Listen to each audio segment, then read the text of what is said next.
केमी osmosis photosynthesis के reaction में एक बहुत ही इम्पोर्टेंट केमिकल रिएक्शन जिसका नेम है केमी ऑस्मोसिस। डियर फ्रेंड्स, अगर हम फोटोसिंथेसिस की बात करते हैं तो photosynthesis is basically divided into two steps and two kind of reactions. First one is the biochemical and the photochemical reactions. The photochemical reaction is a light reaction and the biochemical reaction is a dark reaction. So अगर मैं light reactions की बात करता हूँ तो light reaction is next divided into non-cyclic phosphorylation and cyclic phosphorylation.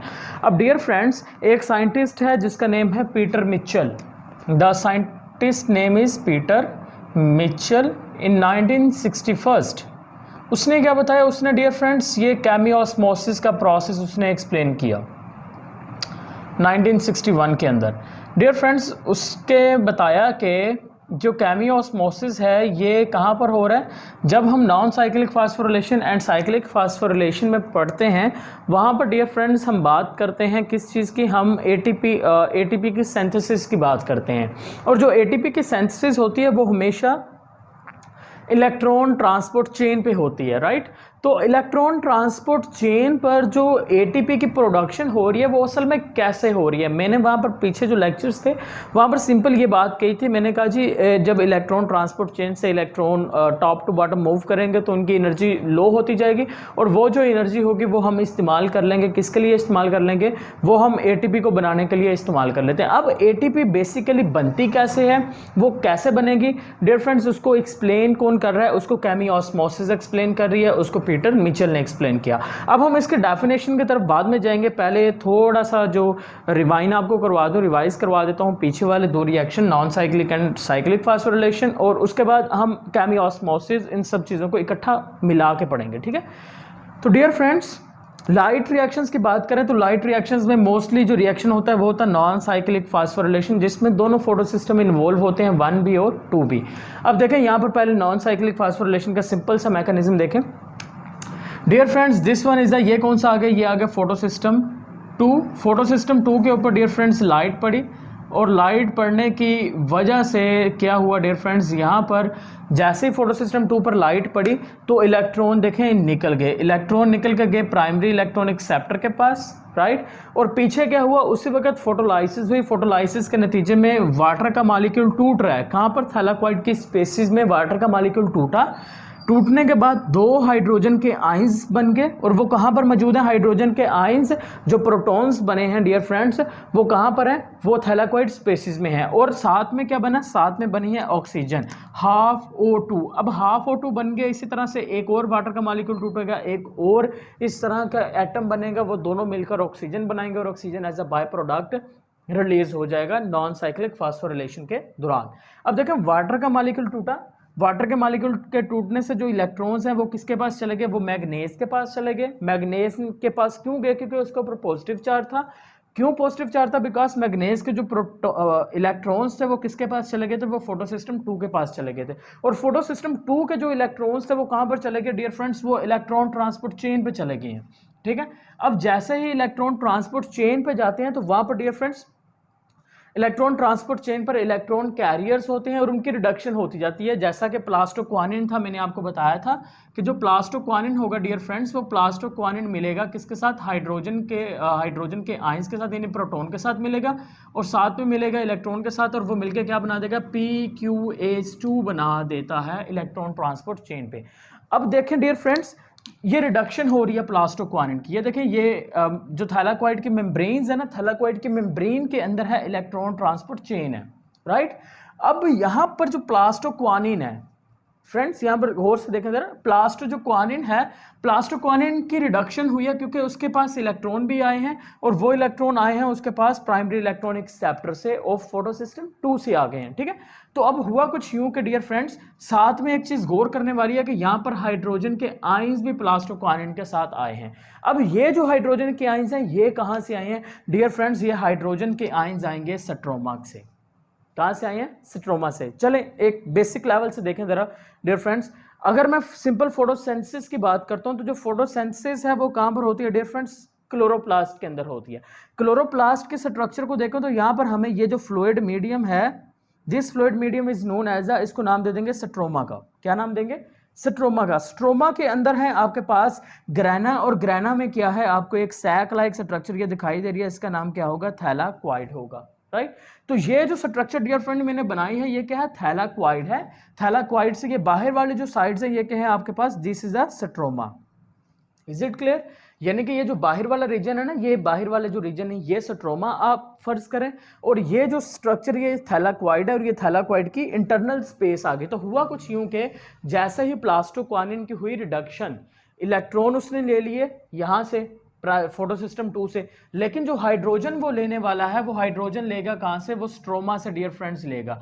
Stroma से जो hydrogen होंगे वो स्ट्रोमा से मूव करेंगे, और मूव करने के बाद क्या होगा डियर फ्रेंड्स, रिएक्शन के नतीजे में, यानी कि जैसे जैसे जो इलेक्ट्रॉन होंगे वो प्लास्टोक्वानिन से किसके पास आ जाएंगे डियर फ्रेंड्स, यहाँ पर प्लास्टोक्वानिन से ये है आगे आपके पास साइटोक्रोम कॉम्प्लेक्स के पास आएंगे, और साइटोक्रोम कॉम्प्लेक्स से नेक्स्ट जब प्लास्टोसियानिन के पास जाएंगे, तो इन तमाम रिएक्शंस के नतीजे में क्या होने वाला है, जो प्रोटॉन्स होंगे डियर फ्रेंड्स, जो प्रोटॉन्स की बात कर रहा हूं, यानी कि हाइड्रोजन के आयंस की बात हो रही है, वो हाइड्रोजन के आयंस यहां से, यानी कि स्ट्रोमा, ये वाला जो स्ट्रोमा है ना फ्लूइड, इस फ्लूइड से मूव करके कहां पर आ जाएंगे, अंदर आ जाएंगे, कहां पर आ गए, थैलाक्वाइड की स्पेसिस में आ जाएंगे। यानी कि थैलाक्वाइड की स्पेसिस के अंदर ये देखें हाइड्रोजन यानी कि प्रोटॉन्स आते जा रहे हैं। जैसे जैसे इलेक्ट्रॉन्स मूव करते जाएंगे वैसे वैसे जो प्रोटॉन्स होंगे वो बाहर से मूव करते करते कहां पर आ जाएंगे डियर फ्रेंड्स, वो अंदर की जानिब आ जाएंगे, यानी कि थैलाक्वाइड की स्पेसिस में आ जाएंगे। अब होगा कुछ यूं के मैंने आपसे कहा था कि जैसे जैसे इलेक्ट्रॉन्स इस इलेक्ट्रॉन ट्रांसपोर्ट चेन से मूव करेंगे तो क्या होगा, वो उनकी जो एनर्जी होती है वो लो होती है। अब वो एनर्जी जाती कहां पर है डियर फ्रेंड्स, वो जो एनर्जी होगी ना वो एनर्जी असल में किसके पास आ जाती है, वो एनर्जी आती है इस हाइड्रोजन के पास, ये इन प्रोटॉन के पास आ जाएगी। और किस फॉर्म में आएगी डियर फ्रेंड्स, वो एनर्जी आ जाएगी पोटेंशियल एनर्जी की फॉर्म में, यानी कि हाइड्रोजन यानी कि जो प्रोटॉन्स होंगे आपके पास, प्रोटॉन्स के पास वो किस फॉर्म में आ जाएगी, वो आ जाएगी पोटेंशियल एनर्जी, पोटेंशियल एनर्जी। अब इसको मैकेनिज्म को देखते जाए, मैंने क्या लिखा, मैंने कहा membranes are impermeable to the passive flow of protons, यानी कि थैलाक्वाइड्स की ये जो मेम्ब्रेन है ना ये इम्परमिएबल होती हैं, ये प्रोटॉन्स को अंदर से बाहर जाने की या बाहर से अंदर आने की इजाजत नहीं देती, लेकिन जो इलेक्ट्रॉन डोनर्स और एक्सेप्टर होते हैं, देखें थैलाक्वाइड की जो मेम्ब्रेन है, इस मेम्ब्रेन के अंदर इलेक्ट्रॉन डोनर और इलेक्ट्रॉन एक्सेप्टर मौजूद हैं, ये रास्ता प्रोवाइड करेंगे इस प्रोटॉन्स को मूव करने के लिए, कहां से, स्ट्रोमा से जो थैलाक्वाइड की स्पेस है उसके अंदर आने के लिए क्या करेंगे, रास्ता प्रोवाइड करेंगे, और इलेक्ट्रॉन ट्रांसपोर्ट जो चेन होगी वो पंप करेगी प्रोटॉन को अक्रॉस द थैलाक्वाइड, यानी कि ये जो इलेक्ट्रॉन ट्रांसपोर्ट चेन है उसने क्या किया, उसने पंप किया प्रोटॉन्स को अक्रॉस द थैलाक्वाइड, थैलाक्वाइड के अंदर क्या कर दिया, पंप कर दिया। जब प्रोटॉन थैलाक्वाइड के अंदर आ गए तो क्या हुआ डियर फ्रेंड्स, अब प्रोटॉन्स के जो कंसंट्रेशन है वो क्या हो गई, हाई, कहां पर, थैलाक्वाइड की स्पेसिस में हाइड्रोजन जो प्रोटॉन है उसकी जो कंसंट्रेशन है वो क्या हो गई, हाई हो गई। अब इसके नतीजे में डियर फ्रेंड्स क्या होगा, इसके नतीजा ये हुआ कि देखें हाइड्रोजन ये भी हैं जो कि वाटर के मॉलिक्यूल से टूट के बन रहे थे, हाइड्रोजन यहाँ पर भी आ गए, जिनको कौन लेके आ रहा है, जिनको इलेक्ट्रॉन ट्रांसपोर्ट चेन में मौजूद कैरियर्स, डोनर और एक्सेप्टर क्या करते हैं, स्ट्रोमा से प्रोटॉन्स को कहाँ पर लेके आ रहे हैं, थैलाक्वाइड की स्पेसिस में लेके आ रहे हैं। अब इलेक्ट्रॉन्स की जो एनर्जी होगी वो एनर्जी किसके पास आ गई, वो आ गई प्रोटॉन के पास, किस फॉर्म में आ गई, पोटेंशियल एनर्जी की फॉर्म में आ गई। अब ये जो पोटेंशियल एनर्जी होगी dear friends, this potential energy ये चेंज हो जाएगी, किसके अंदर चेंज हो जाएगी, will be changed into the, ये किसके अंदर चेंज होगी, ये चेंज होगी dear friends proton motive force के अंदर, प्रोटॉन मोटिव फोर्स में चेंज हो गई। अब यहाँ पर एक इंटरेस्टिंग पॉइंट ये है कि अगर हम थैलाक्वाइड की मेम्ब्रेन की बात करते हैं तो यहाँ पर हमें दिखाई देगा एटीपी सिंथेज कॉम्प्लेक्स भी दिखाई देगा, एटीपी सिंथेज कॉम्प्लेक्स भी है। तो डियर फ्रेंड्स ये अगर आप गौर करें तो what is this, it is a ATP synthase complex है, कहां पर, थैलाक्वाइड्स की मेम्ब्रेन्स के अंदर। अब होने कुछ इस तरह है कि ये जो प्रोटॉन्स होंगे डियर फ्रेंड्स, ये प्रोटॉन्स यहाँ से मूव करते करते करते करते किस तरफ चले जाएंगे, इस एटीपी सिंथेज कॉम्प्लेक्स की तरफ मूव कर जाएंगे, इधर से भी। अब एटीपी सिंथेज कॉम्प्लेक्स की तरफ जब मूव करेंगे तो क्या होगा डियर फ्रेंड्स, प्रोटॉन के अंदर पहले से एनर्जी स्टोर है, किस फॉर्म के अंदर, प्रोटॉन मोटिव फोर्स की फॉर्म में के अंदर मौजूद है। अब ये जो प्रोटॉन मोटिव फोर्स है, it is used by the, इसको इस्तेमाल कौन करेगा डियर फ्रेंड्स, इसको इस्तेमाल करेगा एटीपी सिंथेज कॉम्प्लेक्स। जो प्रोटॉन्स होंगे यहाँ से, वो प्रोटॉन्स डियर फ्रेंड्स यहाँ से एटीपी सिंथेज कॉम्प्लेक्स क्या करेगा, उस प्रोटॉन्स को किस तरफ भेज देगा, अगेन स्ट्रोमा की तरफ भेज देगा। लेकिन इस वक्त क्या होगा डियर फ्रेंड्स, इस वक्त कुछ इस तरह से होगा कि जो प्रोटॉन मोटिव फोर्स थी, जो इसके पास एनर्जी थी, उस एनर्जी को यहाँ पर इस्तेमाल किया जाएगा और यहाँ पर इस्तेमाल करने के बाद क्या चीज़ बना ली जाएगी, यहाँ पर डियर फ्रेंड्स एटीपी की फॉर्मेशन हो जाएगी। तो असल में जो एटीपी की सिंथेसिस होती है आपके पास इलेक्ट्रॉन ट्रांसपोर्ट चेन के दौरान, तो वो कुछ इस तरह से होती है। देखें, इलेक्ट्रॉन ट्रांसपोर्ट चेन के दौरान ही बन रही है एटीपी, लेकिन वो बनी कैसे है, वो ऐसे बन गई है। अब अगेन देख लें डियर फ्रेंड्स, जो इलेक्ट्रॉन्स थे उन्होंने एनर्जी तो इधर दे दी प्रोटॉन्स को, लेकिन वो खुद कहां पर चले गए, वो चले गए फोटो सिस्टम, ये आ गया photo system 1।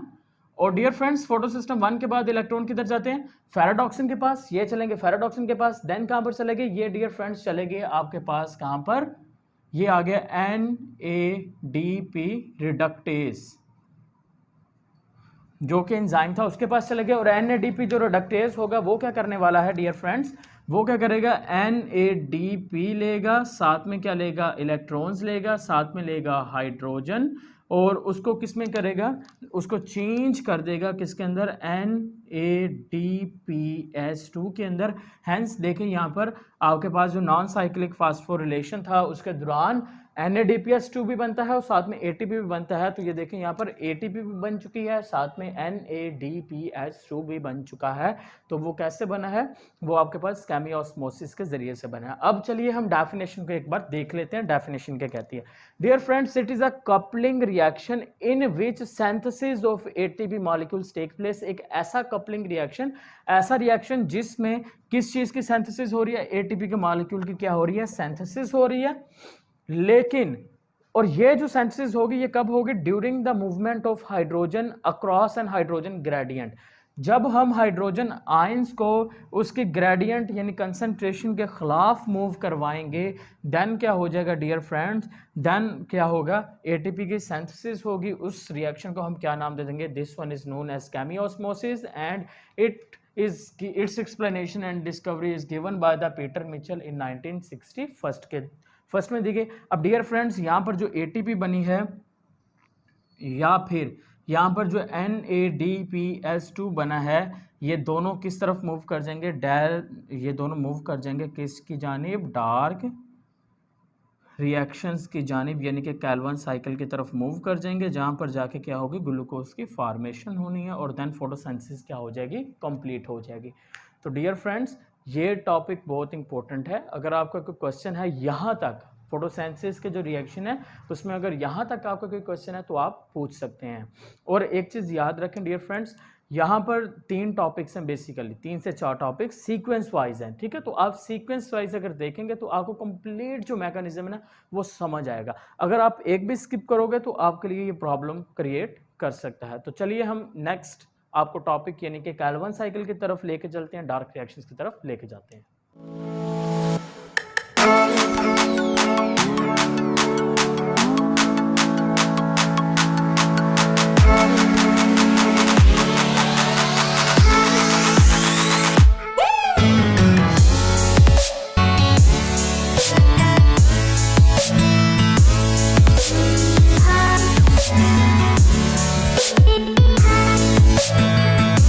Subscribe to our channel by clicking the subscribe button. Click the bell button and enjoy the latest uploads.